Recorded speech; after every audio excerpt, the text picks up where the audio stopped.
Hi పిల్లలు, ఈరోజు వేసవి సెలవుల్లో రెండవ రోజు కదా. ఈరోజు మనం చెప్పుకోబోయే కథ పేరు నత్త గుర్రం పరుగు పందెం. నత్త ఎలా నడుస్తుంది పిల్లలు? చాలా నెమ్మదిగా నడుస్తుంది. మరి గుర్రం చాలా వేగంగా పరిగెడుతుంది. మరి ఈ రెండు పరుగు పందెం వేసుకున్నాయనుకో, ఎవరు గెలుస్తారో చెప్పండి. అవును, గుర్రమే గెలుస్తుంది. ఎందుకంటే గుర్రం చాలా వేగంగా పరిగెడుతుంది కనుక. కానీ ఈ కథలో ఈ రెండు పరుగు పందెం వేసుకున్నాయి. ఎవరు గెలిచారు, ఎలా గెలిచారు, ఏం జరిగిందో చూద్దామా? కథ మొదలు పెట్టేసుకుందామా? కథ పేరు నత్త గుర్రం పరుగు పందెం. నత్త గుర్రం పరుగు పందెం. ఒక గుర్రం ఉండేది. ఒకరోజు దానికి ఒక నత్త కనబడింది. గుర్రానికి ఎవరు కనిపించారు? నత్త కనిపించింది. నత్త నడకను చూసి గుర్రం గేలి చేసింది. గేలి అంటే ఏమిటి? ఎగతాళనమాట, వెటకారం చేసింది. ఏమిటి నువ్వు అంత నెమ్మదిగా నడుస్తున్నావు? నన్ను చూడు, నేను ఎంత వేగంగా పరిగెడతానో. ఇలాగా పాపం నత్తను గేలి చేసింది. ఇలా గేలి చేయొచ్చా పిల్లలు? ఎవరినైనా మనం చేయకూడదు కదా. మనం పరుగు పందెం వేసుకుందామా అని అడిగింది. గుర్రం ఏమని అడిగింది నత్తను? మనం పరుగు పందెం వేసుకుందామా అని అడిగింది. గుర్రం మీద నత్తకు కోపం వచ్చింది. సరే, అలాగే ఆదివారం నాడు పందెం వేసుకుందాం అంది నత్త. ఏ రోజు పందెం వేసుకుందామని చెప్పింది నత్త? అవును, ఆదివారం నాడు పందెం వేసుకుందామని చెప్పింది. నత్త ఇంటికి పోయింది. మిగిలిన నత్తలను పిలిచింది. పందెం సంగతి చెప్పింది. నత్తలు ఒక ఉపాయం ఆలోచించాయి. నత్త ఏం చేసిందంటే ఇంటికి వెళ్ళిపోయి మిగిలిన నత్తలన్నిటినీ కూడా పిలిచింది. నేనును గుర్రం పరుగు పందెం వేసుకున్నాము అని జరిగిందంతా చెప్పింది. అప్పుడు అవన్నీ కలిసి ఒక ఉపాయాన్ని ఆలోచించాయి. ఏమై ఉంటుంది ఆ ఉపాయం?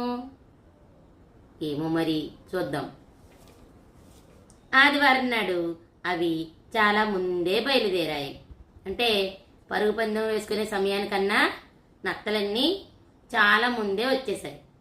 దారిలో అవి దూరంగా నిలబడ్డాయి. అంటే ఒకటి ఇక్కడ నిలబడితే మరొకటి ఇంకొంచెం దూరంలో నిలబడింది. తర్వాతది దానికన్నా కొంచెం దూరం. ఏ దారిలో అయితే పరుగు పందెం జరుగుతుందో ఆ దారిలో అక్కడక్కడ ఈ నత్తలు నిలబడి కనిపించకుండా ఉన్నాయన్నమాట. పందెం మొదలయ్యింది.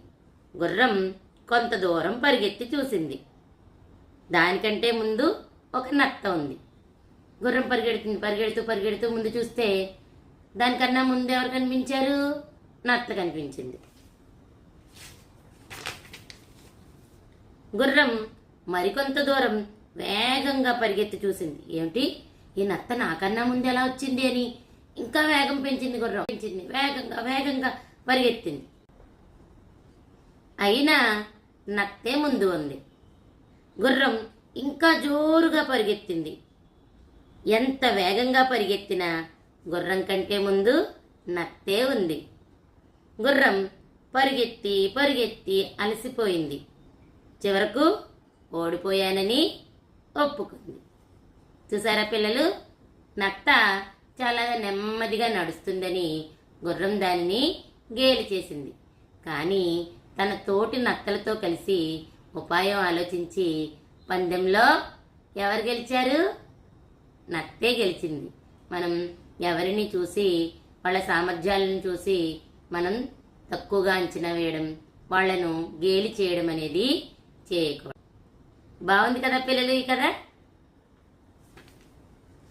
మరి ఈ కథకు సంబంధించిన మంచి కృత్యాలు ఇప్పుడు మనం చేద్దాం. ముందుగా ఈరోజు నత్త బొమ్మ ఎలా గీయాలో నేర్చుకుందాం. నత్త బొమ్మ గీయడాన్ని మీకు స్టెప్ బై స్టెప్ నేను ఎక్స్ప్లెయిన్ చేస్తాను. మీరు కూడా బొమ్మ గీసి చక్కగా రంగు వేసి మన వాట్సాప్ గ్రూప్లో షేర్ చేయండి.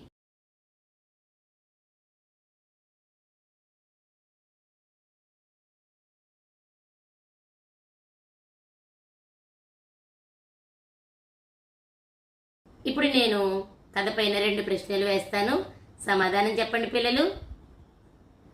పరుగు పందెం ఎవరెవరి మధ్య జరిగింది? మొదటి సమాధానం నత్త గుర్రం, రెండవ సమాధానం సింహం గుర్రం. సరైన సమాధానం ఎంచుకోండి. రెండవ ప్రశ్న, పందెంలో ఎవరు గెలిచారు? మొదటి సమాధానం గుర్రం, రెండవ సమాధానం నత్త. పందెంలో ఎవరు గెలిచారు చెప్పండి. వెరీ గుడ్, సరైన సమాధానాలు చెప్పారు. బాగుంది కదా పిల్లలు ఈ కథ.